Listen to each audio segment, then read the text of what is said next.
Hi, I'm Anastasiia, a language teacher and enthusiast, and this last winter I went to Intercultura, a Spanish language school in Sámara, Costa Rica, and in this video I'll share my experience studying there with you. So my journey took place from the end of December of 2024 till the end of January. It was about 3 weeks total, and the first week I traveled to Costa Rica with my mother and my husband. We traveled across the country, landed in San Jose, and then went to Manuel Antonio, La Fortuna, celebrated New Year all together. It was our first New Year that we celebrated in a warm country among palm trees and sandy beaches. Yeah, it was amazing. And then for the next 2 weeks, we headed to Sámara, where my school was located. And the first week we spent all together. I was taking classes while my husband was working online and my mom was chilling on the beach. And we lived in a student residence there, which was very cozy. We had the whole apartment to ourselves. There were 2 big bedrooms, a kitchen, our own bathroom. Everything was clean. The school staff cleaned it almost every day. And then the last week I spent with my host family when my actual family left me. And my host family was also very nice. I had a single member family, so it was only a 65-ish-year-old lady, a Costa Rican, or Mama Tica as we called her, who hosted several students at a time. Since she had a big house, there were about 5 rooms with their own bathrooms. I know it's important for some people. Some families only host 1 student at a time, but like I said, her house was big enough, so I believe she mainly did it to earn some extra money and of course to get to know more about other cultures. She didn't speak any English at all, which was actually great because I got a chance to immerse myself fully in the language atmosphere, in the language environment.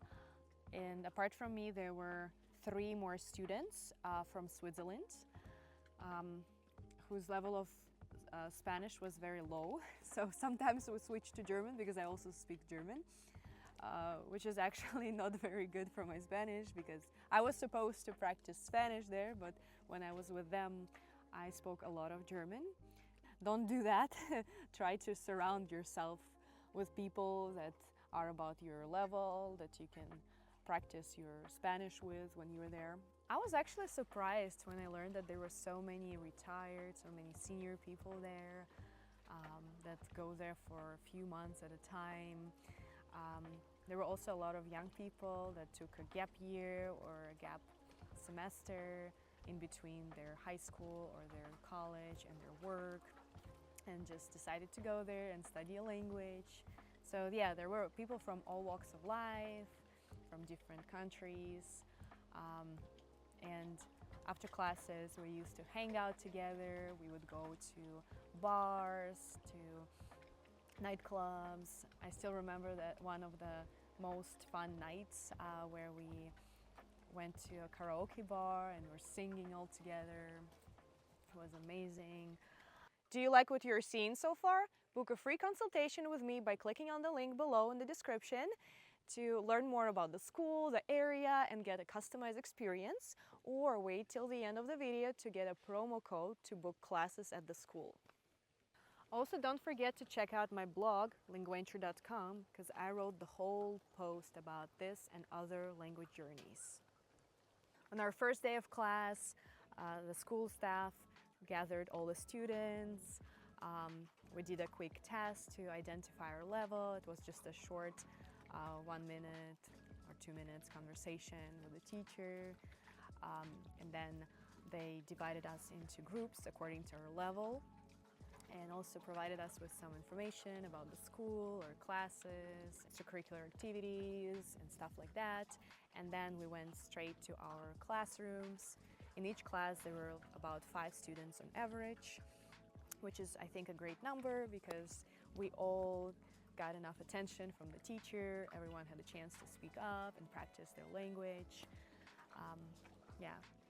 Speaking about classes, we had an interesting schedule. They call it like a zigzag schedule. So one day the classes ran from 8 a.m. till 12 p.m. and then the next day they were from 1 p.m. till 4 p.m. and then 8 a.m. till 12, etc.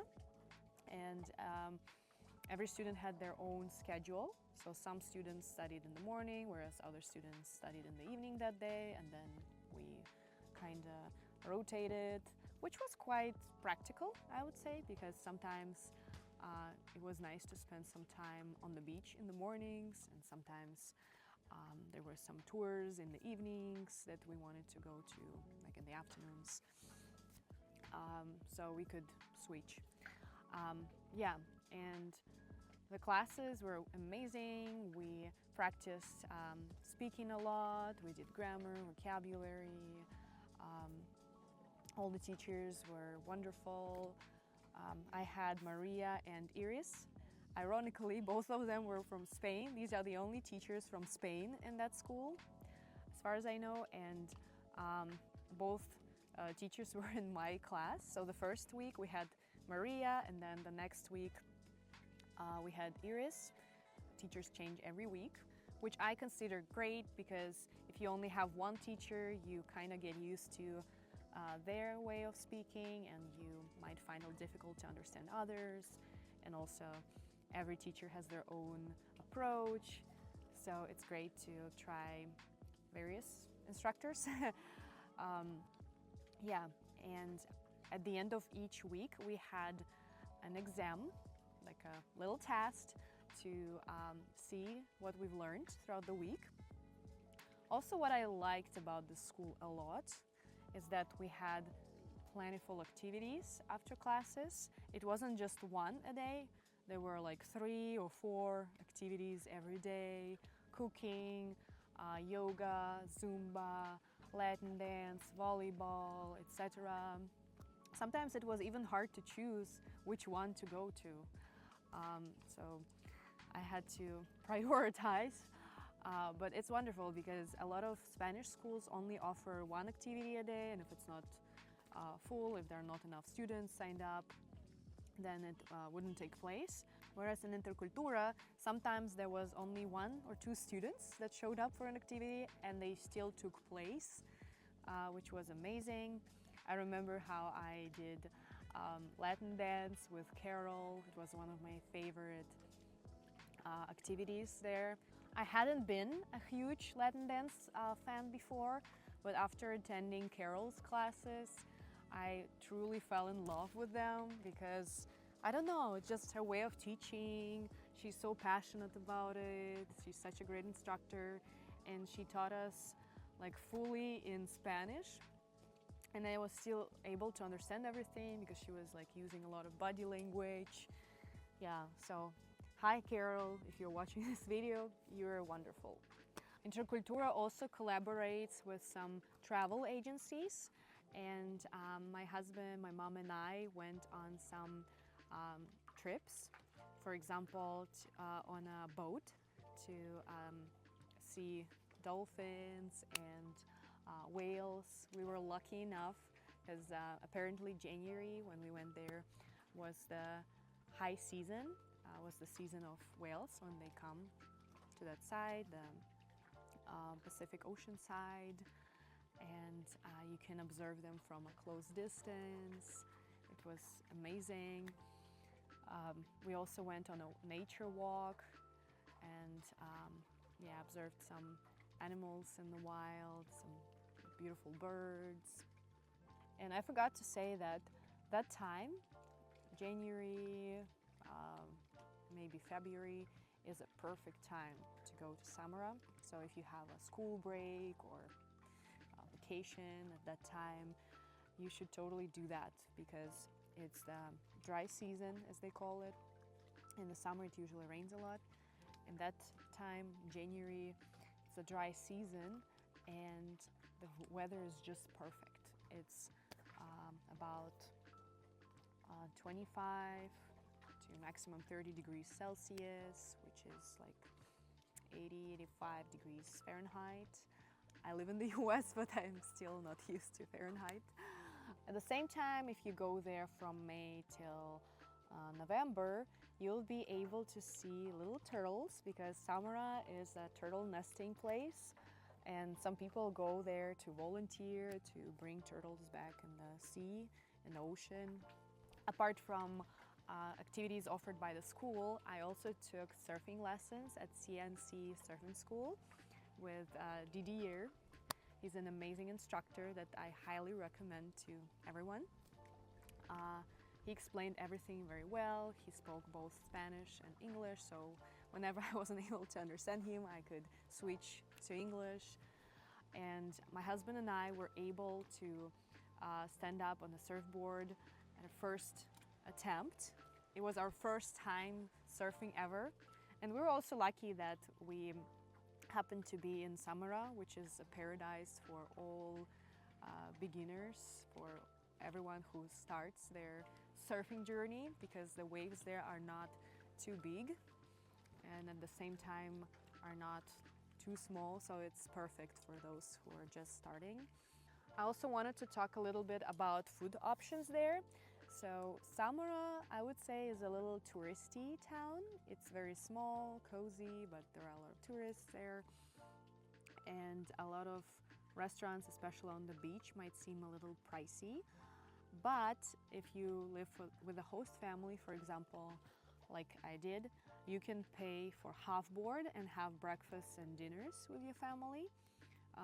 This is the way I did it. And then I went out for lunch because I still wanted to try local food. Although my host mom also cooked very well, and she treated us with some Costa Rican dishes. Gallo pinto for breakfast. So you can actually have lunch at school on site, because every day at 12 p.m. sharp, there is a lady with a huge pot of yummy Costa Rican food, homemade food that she cooks herself, a drink, a salad. There's also a boy who brings dessert every day, some pastry. And it's very, very cheap. Since you don't have to leave the school, as some students, for example, live like 15 to 20 minutes away from the school. I was lucky, I lived about 5 minutes away on foot. But yeah, some students preferred staying at school. The territory is very nice and cozy. There are hammocks, there is like a big yard where you can relax, sit on the table and eat. And there's Wi-Fi as well, by the way, so you can work like my husband did. One more pro of the school is that it's located directly on the beach, so you don't have to go far. It's like 2 steps away, basically. Want to book Spanish classes at Intercultura? Use the promo code Linguenture to get a 5% discount from me. On my last day of class, I had a Spanish test again, and then a little graduation ceremony where every student that was graduating gave a little speech in Spanish to their teachers and other students. Yeah, it was kind of off the cuff. I didn't prepare at all. It was a very bittersweet moment. I didn't want to leave because I had so many great memories there. These 2 weeks were incredible, and I'll always keep them in my heart. But yeah, that's the reality. And these 2 weeks at Intercultura gave a significant boost to my Spanish skills. I feel like I learned a lot, and Intercultura will always be a great memory for me, and I'd really recommend this place to everyone. So if you have any questions regarding it, please leave your comments. Don't forget to like this video, it was useful and interesting. And subscribe to this channel because there will be more videos about my language adventures. See you in the next one. Bye bye!